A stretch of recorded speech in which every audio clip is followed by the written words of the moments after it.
Alright, how's it going everybody? Red Kayak Guy here. It is a gorgeous Saturday, middle of October, 70 degrees, perfectly sunny, and the river is perfect. How do I know that? It's right there. That's right.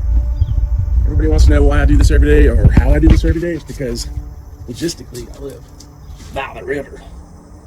And everything is right here, close by. So I thought today would be a really good time to maybe show you the process that I go through, make it really easy. It's like a 3-4 step process every day. So first thing you want to do, you want to have the right setup on the clothes. So rain jacket, definitely a rain jacket, wind jacket.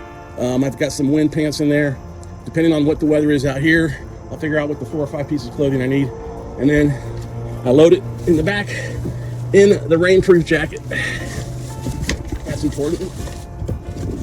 And then I got fishing rods on the back. We're all set. I'm going to carry this about 200 yards to the dock. That's why I have the camera on. And we're going to film today out in the water and do some fishing. Last thing, make sure you have your PFD. I have some seat pads and some towels, which you'll see how I use all that stuff. Kind of set up my cockpit here. I got my cooler bag, beverages, sunscreen, bug repellent. Got a side bag with a water bag with all kinds of stuff in it. Gloves, socks, another camera, batteries, etc. Sunglass holder. This I stuff up in front of my feet, and the cooler up there as well. To get down to the dock, I'm going to put this guy on right here, and I'm going to carry that one. Well, I'm going to pick up that oar. I'm going to put this on my shoulder. This weighs about probably 60 pounds with everything on it. So let's get going, and we're going to have a good day out there. It's going to be fun.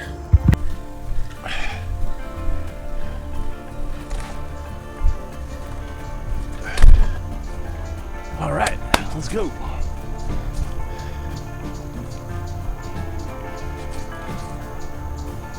I got my backpack on, towel over the shoulder. Kayak tends to hurt the shoulder without the towel.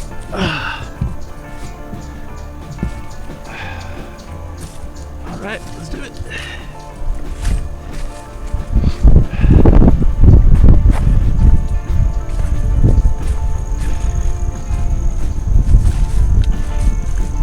Primary reason I live here is this river access right here. Short walk, and then you have a dock as well.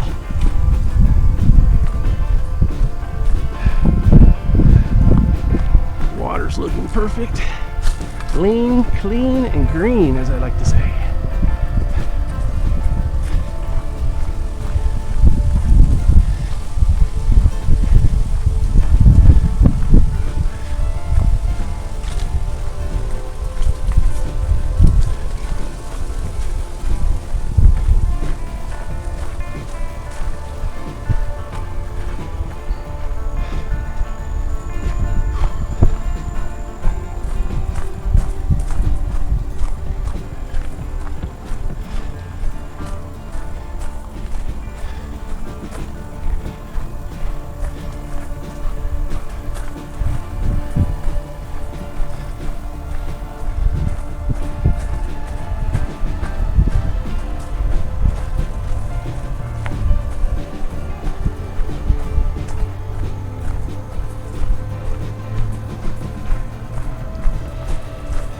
See, that wasn't so bad. Just enough to get the little workout on the legs. Whew.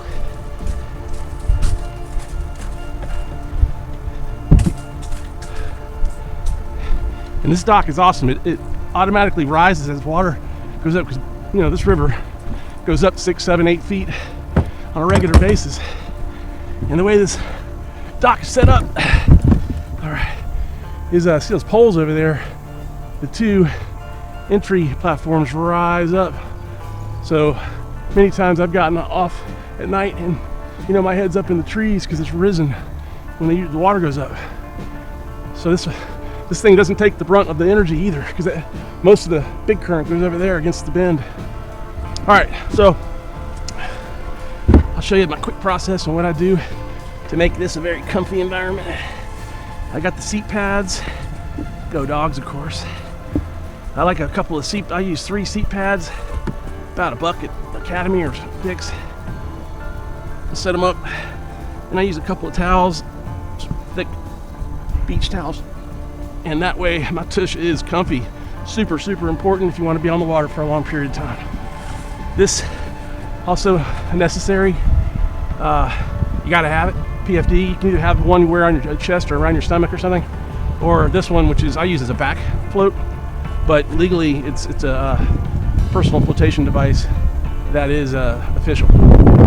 So the DNR will let you, will approve you. If you don't have that, it's a $150 ticket. So yeah, they get the floaters all the time out here. The tubers don't think they need a PFD, and they get $150 tickets. It's a lot of money. All right, so this is my kind of a accessory bag. Yeah, there. This is the cooler bag, right there. And then my third towel, which I had on my shoulder, has a second purpose in that I lay it down because what it does is it keeps all my stuff from sliding all over the place. It's like a little carpet, and it keeps everything organized right in front of me without, you know, getting all over your kayak. Again, I've learned all these things just from doing this a lot. I got my cigar box right here. I got my multi-unit for fishing and whatever.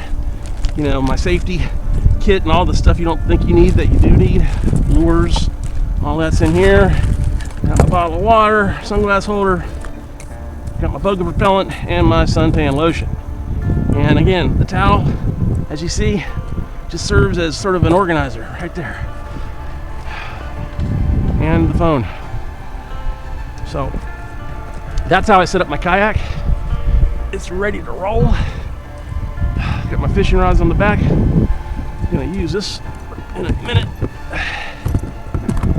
Now, the other question is, people always ask me, how do you know, there's so many ways to put the kayak in the water. I have a way I do it. In a dock like this, take advantage of your angles.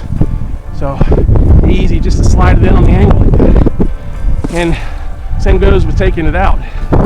You come in here, park like that, get out, and then you just pull it up on the corner. Now next is, how do you slide into the kayak? Again, it has to do with the height of the kayak. But here's what I like to do. You sit on your butt, put your 2 feet in the kayak like this. Use both hands. You got your butt on the side here. You're gonna put both hands right here. Your 2 feet are keeping the kayak stationary, and then nice and easy, you just kind of slide right in. Okay, safe. Same thing with getting out. You pull it to the side, you put your left foot right here to stabilize the kayak, and then you just push up with your both hands right here. Takes a little practice, but I haven't had a wipeout yet. And there you go. So from the back door to the Chattahoochee River, and it's that easy. That's why I love living here, right in the middle of Roswell there, Sandy Springs here. And look at that. Pull out, and here you are. Beautiful autumn day in the Chattahoochee. Look at this.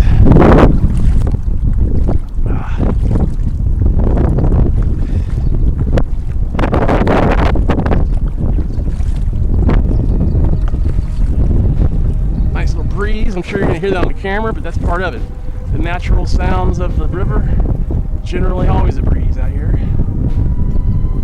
Today is about 70, low 70s. The colors are turning. The birds are chirping.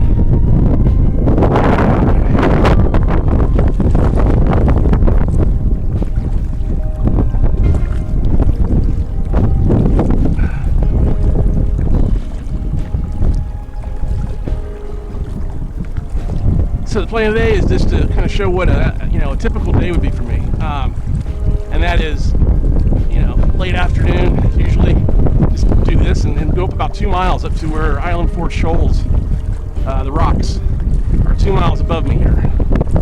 So it takes about, in a relaxing sort of way, about 45 minutes to get up there, and then you can keep going. More rocks to go through. You can go, it's unlimited. I mean, you can go as far as you want, but a typical day, I go up about 2.5 miles, hang out, fish around the rocks, and then float down.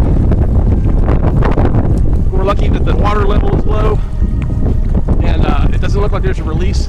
I always check that before I go on the water.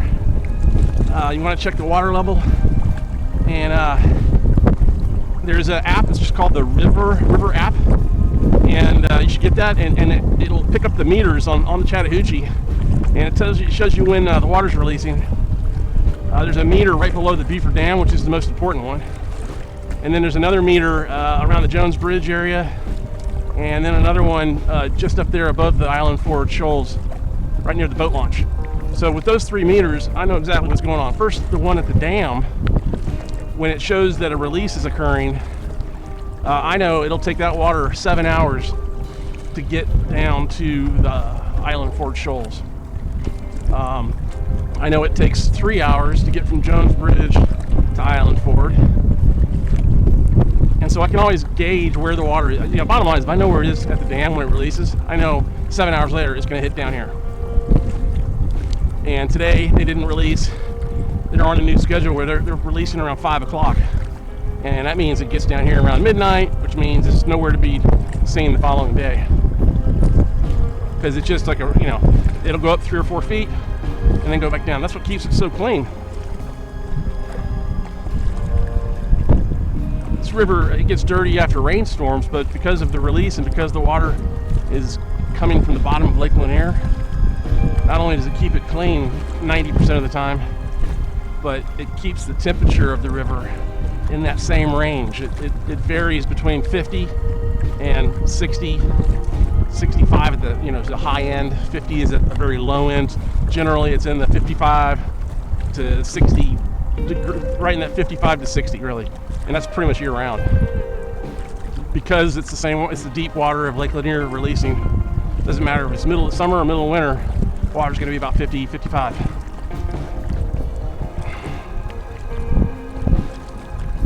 Oh, these colors are starting to pop.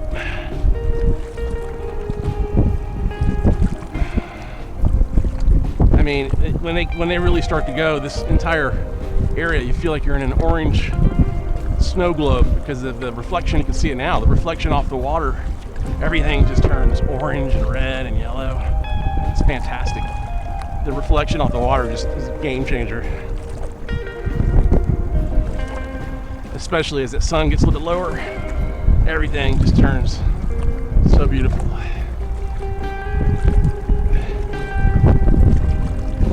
Yeah, this water is perfect today. There's no current, very little current, normal, very average current. So you can imagine doing this when they're releasing. The trick is to get on the bank as far as you can to the side, away from the bend, because the natural progression of the energy of the water is going to push it to the bend. So the torque and the energy is going to be over there. This is when it's really releasing and when you see it really rushing. And the way you want to counteract that going up is opposite side of the bend, along the bank as close as you can get. And you'll find that the water it almost circulates you back up on that side. It's like an eddy along the bank all the way up. And you can really get up there. I've gone up. I've never found a current or a level of water, even flood levels, when the water was up there in the volleyball courts. That's the Don White Park where the sand volleyball courts are. I've kayaked all around up in there. When it floods, it gets 2-3 feet up there, including all the jogging trails. I've kayaked all the way up the jogging trails to 400, where the water is just completely flooded all of this, many times actually. You can find some videos that I posted about that. But again, just going up, normal routine would be to hug the right side as far as you can. When it's super low like this, you can see there's like a sand, it's much more shallow here because again, the bulk of the water pushes against the bend. So as water level goes down, this is where you'll start seeing the sandbar on this side, and it stays deep on that side.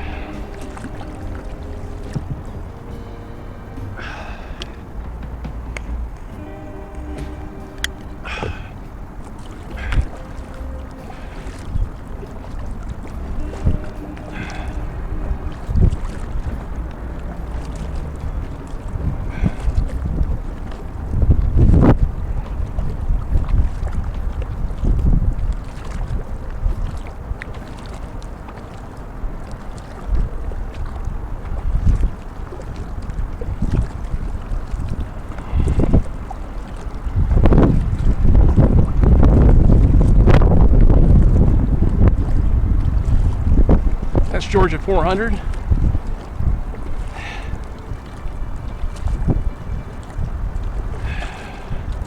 It's nice because the bridge is, about a half a mile up from my dock and about a mile below where I usually am up there at Island Shoals. So whenever there's significant bad weather, really bad weather, I've done videos on this as well, that's my safety place. I can hide under that bridge and in between those pylons and be perfectly safe.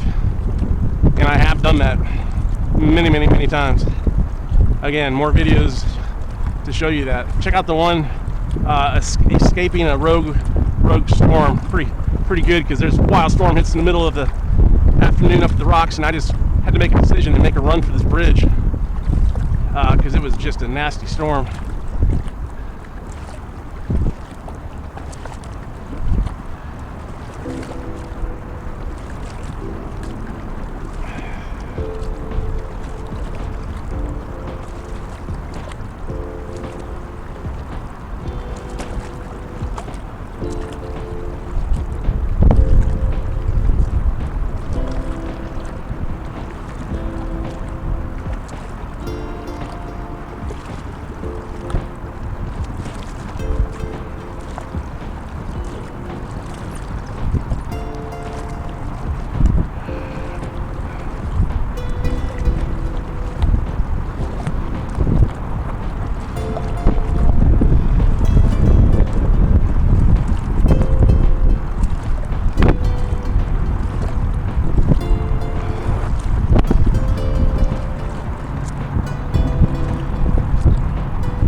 Alright, we're going to take a break. I'm going to switch you guys over to a different mount. So, we're going to switch you to our mount on the front, bow mount. And you'll have a better view front angle. So, we'll be back in a second.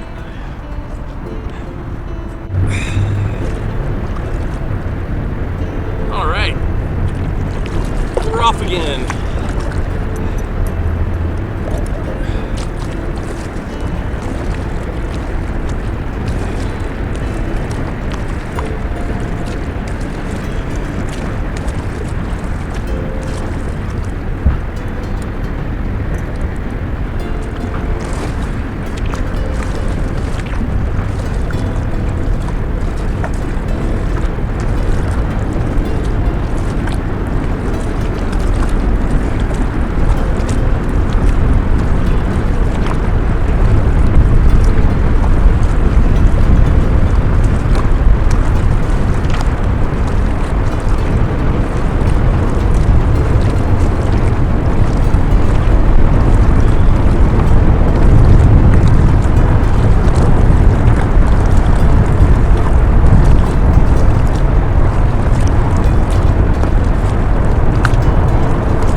everybody. I have to put some bug repellent on. Bugs love me. All right. Those little no-see-ums are the one that really get me. Like a little piece of pepper this time of year. They love to munch. All right.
People are always asking me, like, how do you do this like every afternoon or evening? I'm like, yeah. I mean, during the week for sure. And they're like, well, don't you want to socialize? You know, go out to some bars and stuff. You know, I've done all that. And here's the thing: I got friends up and down this river. It's like at the end of the day after working, I can paddle up here in 45 minutes, and I have friends that are out here, you know, that have walked here or kayaked from maybe up the river or down the river or brought a boat up here. And I've got really good friends that I've made out here. In fact, Sidekick Joe, who's in tons of my videos, we met out here. And over the course of years, he would walk down or kayak, and he's always out there fishing the rocks. And we got to be really good friends, started doing some trips together. And, you know, there's a few people like that. There's a river nation up here. So, you know, I look forward to the end of the day, I got to come up here and see my friends, just like you would do if you were going to happy hour at a bar or something.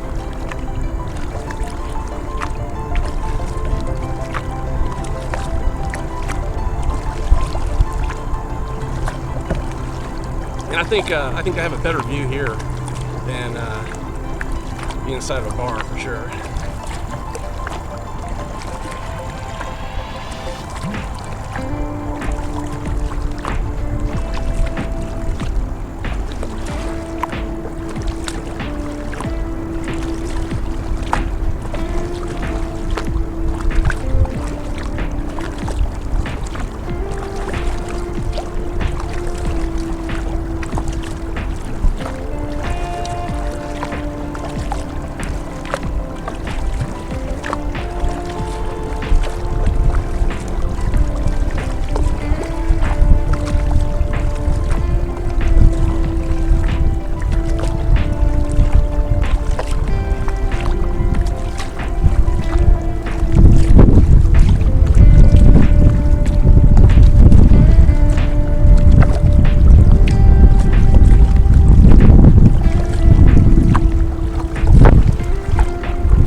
land on the right is part of the Chattahoochee River National Rec Area, and specifically the Island Ford unit, which starts just past the 400 bridge, and all of that you see for about 3 or 4 miles, with the exception of a parcel of land in the middle.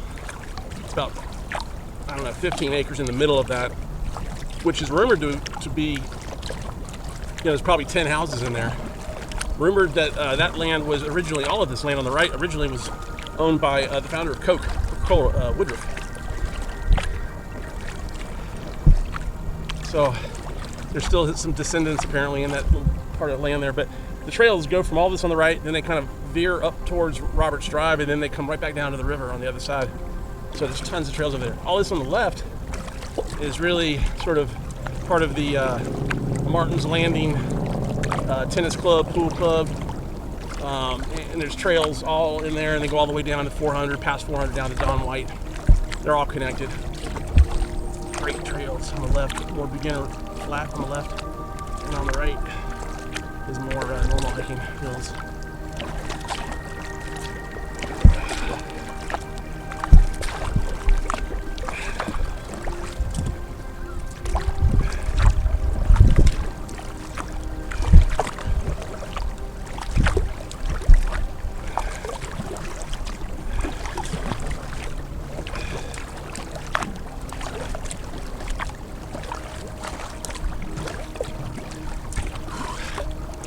What's up, guys?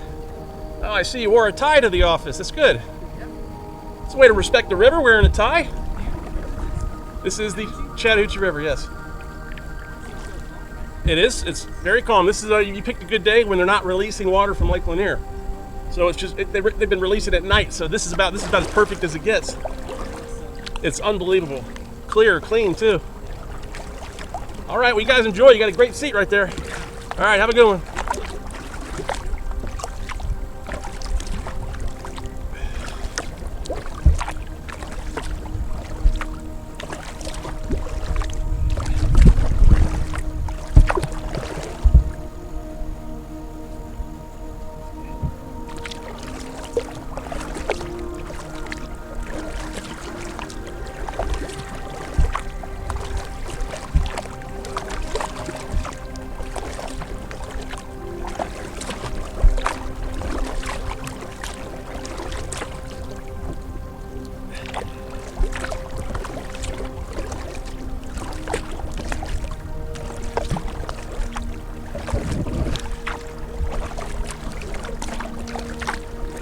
You gotta watch out for these hornets' nests. I believe this one's inactive. If you look up to your left, right past this branch on the left, right there, hopefully you can still see it. But, you know, I had never noticed that, and then all of a sudden it just popped up. And, just gotta make sure it's not active, because I'm even too close right here. They'll come after you up to 30, 40 feet even. But, you know, always be looking up when you're kayaking, especially when you're going under trees. And you gotta watch out for those Joro spiders. Nasty dudes. Joro, J-O-R-O. Those big yellow looking creepy things, yellow and black. They're taking over. In Georgia, they're everywhere, and they're huge. But their webs are huge and actually have very strong threads, so you don't want to take a facial into one of those. They're not venomous or anything, so if you do, but they're everywhere on the trees that are like just float or just barely over the water. You gotta watch that when you're going under them. I generally just stay out from under trees because hornet's nest and spiders will fall into your kayak or on your face and go down your throat. And God forbid a snake fall out of a tree. I've seen those videos before. Oh, look at this early adopter color, early adopter tree. He was pretty excited to get orange, wasn't he? Look at that. He's like, I'm not waiting for you guys, I'm going now. And then threw the switch. Oop. Gorgeous.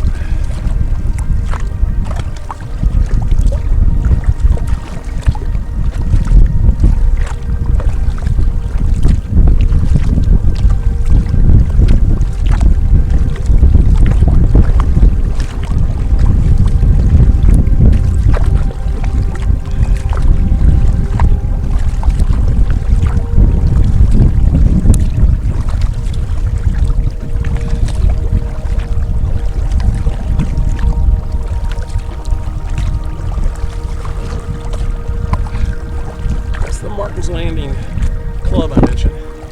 It's built up on stilts, and there's a pool out there too, but it's on stilts about 10 feet up above the land up there. And good thing, because I have on a few different occasions been able to kayak right to their front door.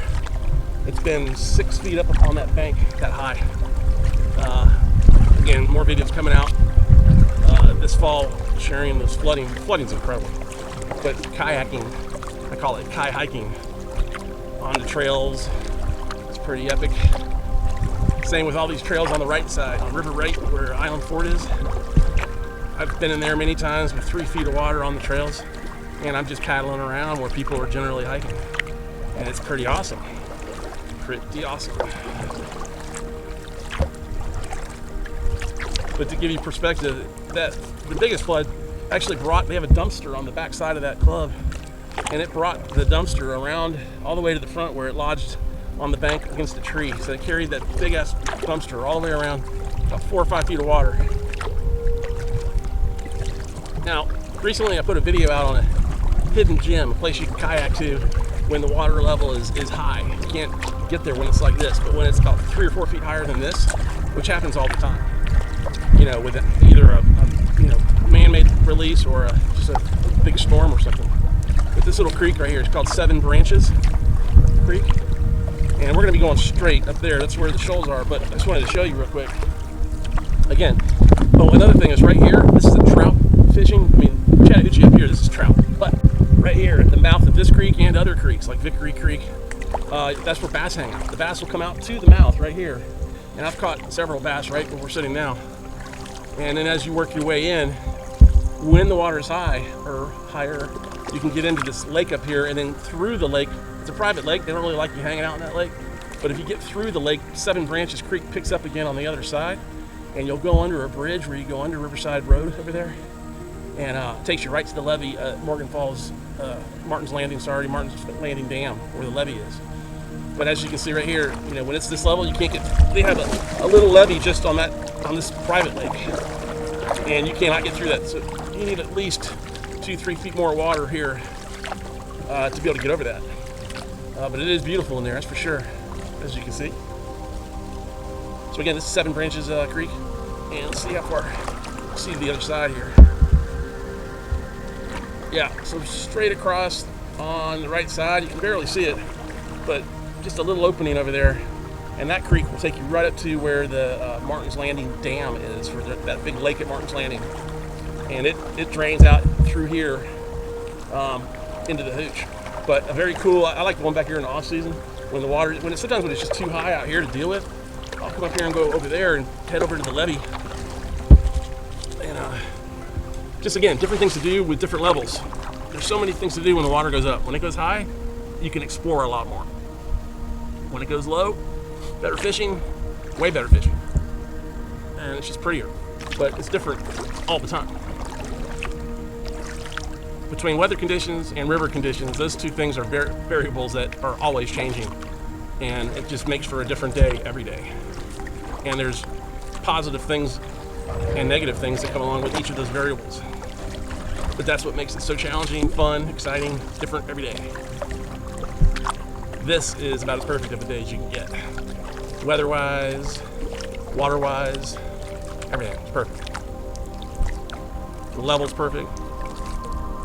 Look at that. So yeah, right here, bass. One time I caught a bass, a sunfish, and a trout on a silver martin spinner lure in the matter of about 8 or 9 minutes, right there. Same spot, 3 species of fish, same spot. And right up here, there's a small dock that's private property. It's part of the townhome community up here on the left. But in front of it is a really good fishing spot. And that's where I caught the largest rainbow trout I've ever caught. It was, I think it was around 20 inches or something. It was insane. Huge. I did a short video on that called Fatty Fatty Bomb Bomb because he was enormous.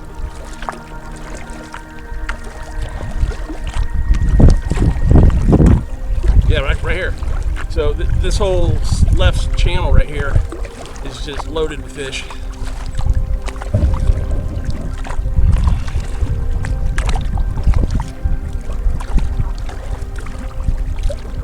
So this is the first of 2 islands at Island Ford. This island, you can go up the left side, but again, it has to be 3 feet of water more. And I use some of these stumps as markers. Like I know this stump that's right in front of us, the water is, it would have to be up to about 2 inches from the top of that stump to provide me access through that creek. As you can see all the down trees in there. But when it's 2 feet higher or so, I can paddle up that no problem. And often when the waters are rising over here on the right side, they're very turbulent, but I can go to the left and it's a nice little shortcut around the current. But today, like I said, perfecto. And again, this is like normal low, but when it's normal low, the left half of this river in front of you is primarily a sandbar. The right half is where the river runs. There's always a river running within the river, so there's always a deeper channel. Like if this were to drain all the way down even another foot or 2, there would be a river still running that's deeper, and it zigzags. And if you're out here enough, you know where it is. That's how the boats can get up here, because they know it's about a 40-foot, 50-foot in some cases wide channel underneath, like at the bottom of the river, a river within the river. And you got to know where that is, because that's where the most current is all the time, even when it's higher. Something just jumped in the water. Okay, you're now entering this is like the wildlife zone. I see so much stuff here. Coyotes, the deer, because again, there's nothing but woods on all sides of us, and that island is uninhabited completely.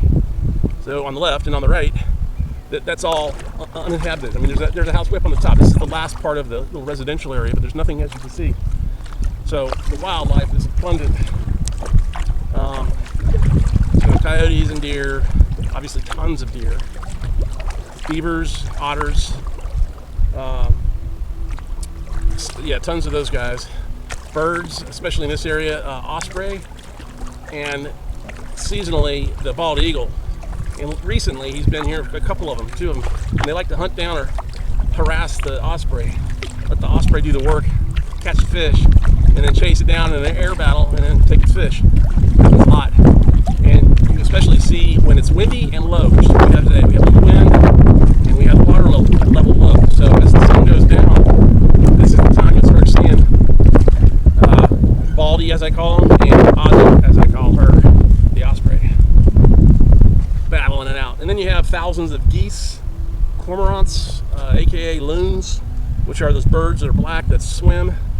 And they show up in the winter, hundreds of them. They're here like from now through maybe March, hundreds of them. And then it goes down to about a dozen or so during the summer, which is strange.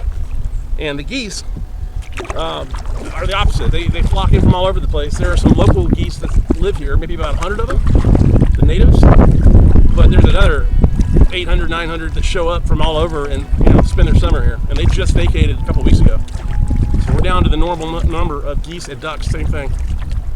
All kinds of ducks, mallard ducks, wood ducks. So something up there splish splashing, that's got to be the otter. Did you see the splash in the water? I was talking, looking to my left. But if you've seen recently, I posted an otter video. A lot of those shots were taken right here along the right side of the bank. Got to check out my otter video, it's hilarious. They are funny, but as I said, very elusive, very hard to see. So I'm thinking this is either a beaver or an otter. The beaver, when agitated, will, and again, I posted a video on that too, flop his tail. He actually does a forward flip and brings the tail around from the back. But that's when he's upset and you're near the nest. They won't attack or anything, they just show you their aggression with their tail. I'm thinking that was a beaver right here, because you always see, when you see otters, you see multiple otters. So they usually will be on the bank, popping up like everywhere. So I'm fairly certain that was a beaver. I'm sure he's gonna pop up on me. So other birds, you got the kingfishers, obviously tons of woodpeckers, hawks, falcons. Let's see what else. The falcon's pretty amazing. Not a very big bird, but I think it's the fastest flying bird in the world or something like that. It's a ridiculous amount of birds out here. But primarily what you see is the osprey and crows, and then you see not only the bald eagle, but the golden eagle, which is a real badass. He's actually more feared. Big black eagle with golden undertones, and he's ferocious, more so than the bald eagle, which is more of a scavenger, really. I hate to say that about our beloved mascot, but he is. I mean, a lot of those vultures, they're called black vultures primarily. The turkey vultures have the red heads, and the black vultures, the black heads. I did a video on the black vultures recently. They're actually good. They serve a purpose. They take all the dead carcasses, from weather and flooding, and they eat them, clean them, and just get rid of all the meat and everything. They down to the shiny little bone. So they definitely provide a service. And believe me, when a deer carcass gets stuck in one of these down trees, if those vultures don't come and get it, you're smelling that thing for a month, because that water kind of preserves it. So they will hang out for a week. They'll post up in a tree across the way, and they'll just come over 1 by 1, 2 by 2, 3 by 3, and just munch on this thing for about a week until it's completely gone and the smell is gone. So believe me, the black vultures do us a great service. And I can show you, this is the home right over here. I'll show you the 2 otter homes right next to each other. Right over here. And you can see that's the entrance to their dens. Right there. And you can see the clam shells, river clams. You can see somebody's been munching down a little happy hour. So yeah, those are both active sea otter dens right there.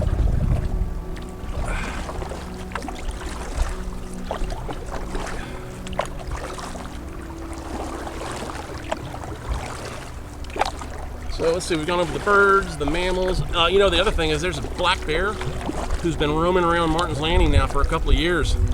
All the door cameras and garage cameras, they got tons. Just look it up. Just look up bear and Martin's Landing. And so he's been everywhere. There's tons of deer walking around over there. Martin's Landing, great little community. I've never seen the bear. I'm shocked. I would have thought he probably comes down here at night. But I'm holding out hope I can see the bear one day. Oh, I forgot the heron. Duh. And there's one heron. They're very territorial. I see her out in the middle of the shoals right now.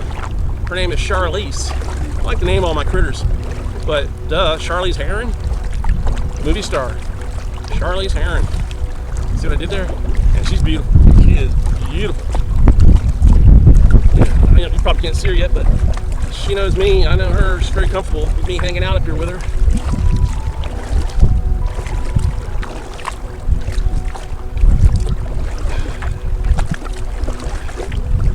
So again, this fishing-wise is primarily rainbow trout, but there are plenty of brown trout as well.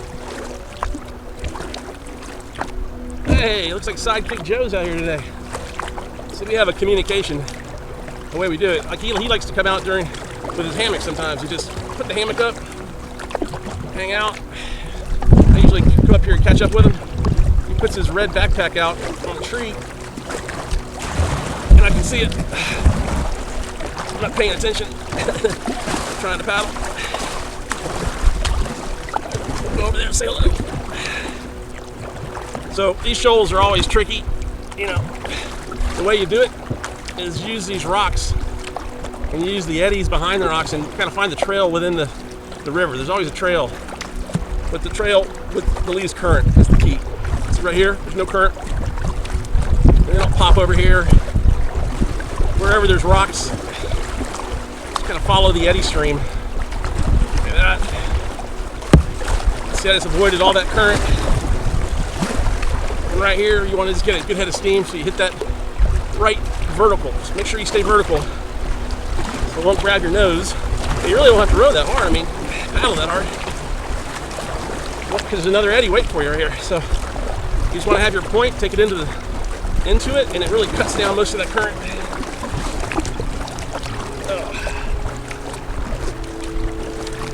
And then you're here. Welcome to Island Shoals. So this is the lower section. This is in the mile 3, down there just where the sandbar is. That's mile 319.5. My dock is at mile 318, so about a mile and a half to right here. And you can go up all the way up. I mean, as far as you want. From here to the boat launch is about another mile and a half. And those are shoals all the way up. I just posted a video today, in fact, of a trip from the Girard Landing, which is Holcomb Bridge, down all the way to right here. So if you want to know what that stretch is like, it's just raw footage. I just filmed with no music, just the raw, beautiful day. And check that out. And you can just row down the river on your own. but it's an awesome video. It's 4K, just beautiful color and lights. It was an all-day thing, just floating down with these autumn colors, and that'll get you all the way to right here. And then the video I'm making today, now you're gonna know what it's like to go from my place up to here and back this evening. Catch a little sunset later.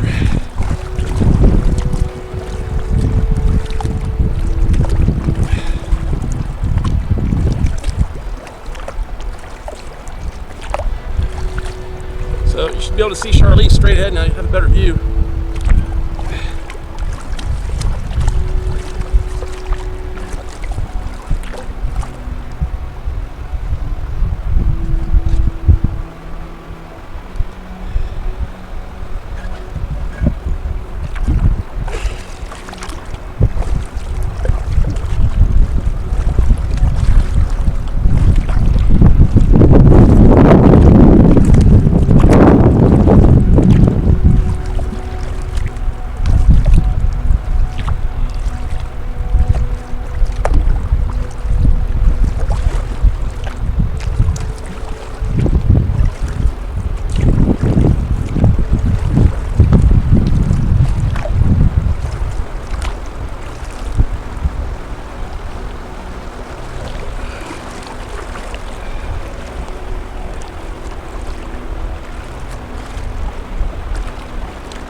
Definitely sees a fish. That's when she gets low like that and sideways. She's getting ready to grab one.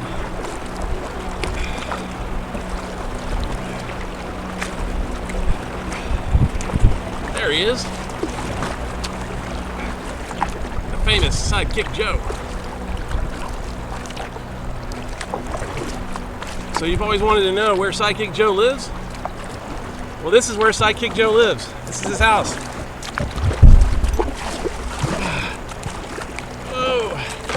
There he is, the infamous Sidekick Joe, ladies and gentlemen. That's his house. I just brought our fans up the river. Just wanted to say we are. Just wanted to say hello. So Sidekick Joe, of course, all of our videos.